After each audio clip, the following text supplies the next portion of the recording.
सपा मुखिया अखिलेश यादव के संभल हिंसा के बाद वहां जाने से रोके जाने के आरोपों पर डिप्टी सीएम केशव प्रसाद मौर्य ने पलटवार किया है।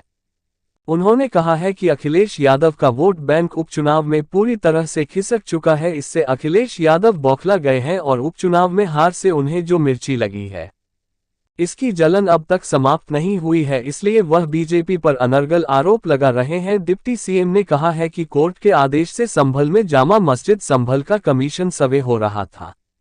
संभल में दंगा भड़काने में समाजवादी पार्टी से जुड़े लोगों के नाम सामने आए हैं। उनके सांसद भी दंगे में अभियुक्त बने हुए हैं।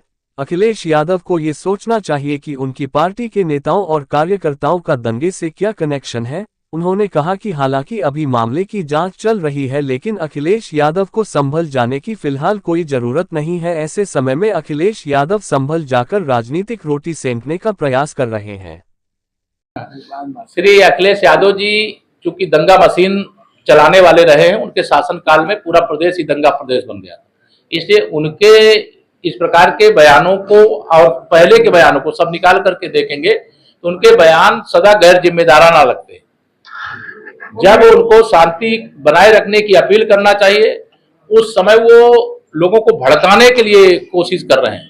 तो श्री अखिलेश यादव जी का राजनीतिक भविष्य इसीलिए संकट में। 2025 का जो समाजवादी पार्टी के मैं असली चरित्र को याद दिला दूं। 2012 के विधानसभा चुनाव में सपा की सरकार बन गई और लोकसभा कन्नौज की सीट को श्री अखिलेश यादव जी ने खाली किया था। वहां श्रीमती डिंपल यादव जी को गुंडई के बल पर विरोधी जो नामांकन करने वाले थे उनको बीच में अपहरण करवा करके उन निर्विरोध सांसद बनवाने का काम किया था, पाप किया था, लोकतंत्र की हत्या की थी। 2014 के लोकसभा के चुनाव के समय हम लोग भी विधायक थे, सांसद बन गए थे। सारी लूट करने का जो ठेका है वो श्री अखिलेश यादव जी के पास है।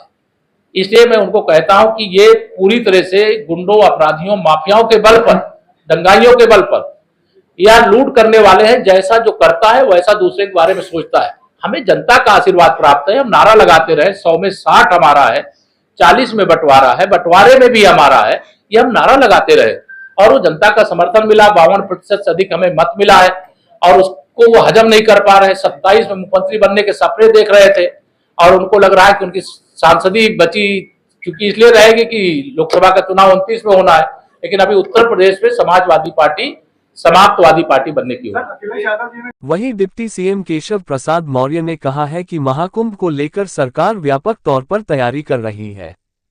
उन्होंने कहा है कि प्रयागराज कुंभ के कार्यों की गुणवत्ता बनी रहे, इसको लेकर सरकार थर्ड पार्टी इंस्पेक्शन करा रही है। डिप्टी सीएम ने कहा कि महाकुंभ के कार्यों में किसी तरह से गुणवत्ता से कोई समझौता नहीं किया जाएगा। उन्होंने कहा है कि हमारी सरकार की प्राथमिकता है कि कुंभ कार्यों की गुणवत्ता बरकरार रखे। उन्होंने कहा है कि जांच में जो दोषी पाया जाएगा उसके खिलाफ कड़ी कार्रवाई की जाएगी। उन्होंने कहा है कि यह सपा की सरकार नहीं है, ऐसे लोगों को ठेकेदार और अधिकारी बनने का मौका नहीं मिलेगा। वहीं महाकुंभ की तैयारी को लेकर प्रधानमंत्री नरेंद्र मोदी के दौरे पर डिप्टी सीएम ने कहा है कि दिसंबर के दूसरे हफ्ते में पीएम मोदी प्रयागराज आ सकते हैं, लेकिन विस्तृत कार्यक्रम पीएमओ से जारी होने के बाद मीडिया को जानकारी दी जाएगी। यूपी सरकार की ओर से सभी प्रदेशों से कुंभ में आने के लिए निमंत्रण देने के लिए सरकार जाने वाली है। उन्होंने कहा कि विश्व के सबसे बड़े धार्मिक और आध्यात्मिक मेले को देखने की जो भी इच्छा रखते हैं उन्हें आमंत्रित करने के लिए सरकार तैयार कर रही है। वहीं महाकुंभ मेले में राहुल गांधी और अखिलेश यादव को आमंत्रित करने के सवाल पर कहा है कि उन्हें आमंत्रित करने की जरूरत नहीं है, क्योंकि राहुल गांधी का नारा प्रयागराज में गड़ा है, इसलिए उन्हें स्वयं आना चाहिए। वहीं महाकुंभ मेले में साधु संतों की ओर से गैर सनातनियों के खान पान की दुकानें न लगाने की मांग पर कहा है कि पूज्य संतों के बयान पर किसी तरह की टिप्पणी नहीं करूंगा। उन्होंने कहा है कि मैं इतना कहना चाहूंगा कि कोई भी गलत मंशा लेकर मेला क्षेत्र में प्रवेश न करें, क्योंकि सरकार सुरक्षित और व्यवस्थित मेला करना चाहती है। सरकार निमंत्रण देगी? उनको निमंत्रण देने की आवश्यकता नहीं। श्री राहुल गांधी जी कहते हैं उनके नाला यहाँ प्रयागराज में गड़ा है, तो उनको तो प्रयागराज को उनको तो स्वयं बुलाने जाना चाहिए। कुंभ में मुसलमानों का प्रवेश प्रतिबंध लगा दिया जाए। देखिए, मैं इस पर कोई पूज्य संत अगर कोई चीज कह रहे हैं उस पर टिप्पणी नहीं करूंगा, लेकिन मेरा ये मानना है कि कोई गलत मंशा लेकर के मेला क्षेत्र में प्रवेश की कोशिश न करें। हम सुरक्षित और व्यवस्थित मेला चाहते हैं। दोनों शासक कहते हैं कि संविधान खतरे में है, उनको क्या संदेश देना चाहेंगे आपके? देखिए, संविधान सुरक्षित है।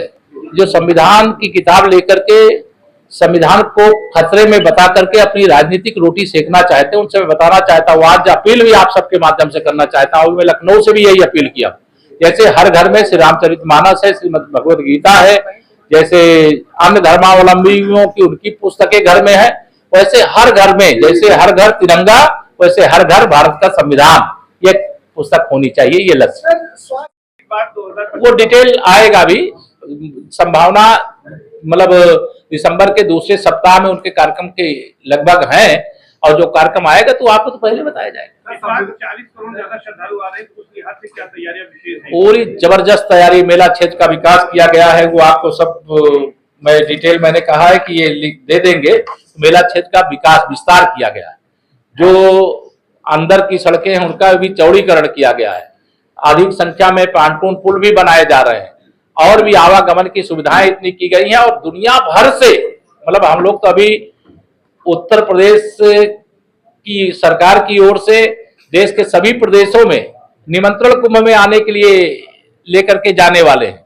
दुनिया में भी भारत सरकार के जो दूतावास है, वह भी दुनिया भर के जो श्रद्धालु हैं या विश्व के सबसे बड़े धार्मिक मेले को देखने की इच्छा रखते हैं, उनको आमंत्रित करने के लिए। और 2027 में हम जनपद की कोशिश करेंगे कि सभी 12 की 12 और कौशाम्बी की जो 3 सीटें इस बार हमारे पास नहीं आ पाई थी, पर 3 सीटें यानी 15 की 15 सीटें ये भारतीय जनता पार्टी की झोली में आवे, गठबंधन की झोली में आवे, इसका प्रयास करेंगे। मेरा इतना ही निवेदन है। कोई का विकास और भविष्य की संभावनाओं पर मुझे आप सबको बात करनी थी। मैं अपने सभी कार्यकर्ताओं को बधाई देता हूं, फूलपुर की जनता को बधाई देता हूं। हमारे अध्यक्ष जी के नेतृत्व में हमारे इस वर्ष 74 वर्ष पूरे होने पे 75वें वर्ष यानी अमृत वर्ष में प्रवेश कर रहे हैं। अभी लखनऊ में सुबह ही मुख्यमंत्री जी और हमारे दूसरे मुख्यमंत्री जी सबके साथ एक कार्यक्रम करके तब मैं यहाँ पर आया हूँ। तो सबसे पहले मैं संविधान दिवस की समस्त प्रयागवासियों को, प्रदेशवासियों को, देशवासियों को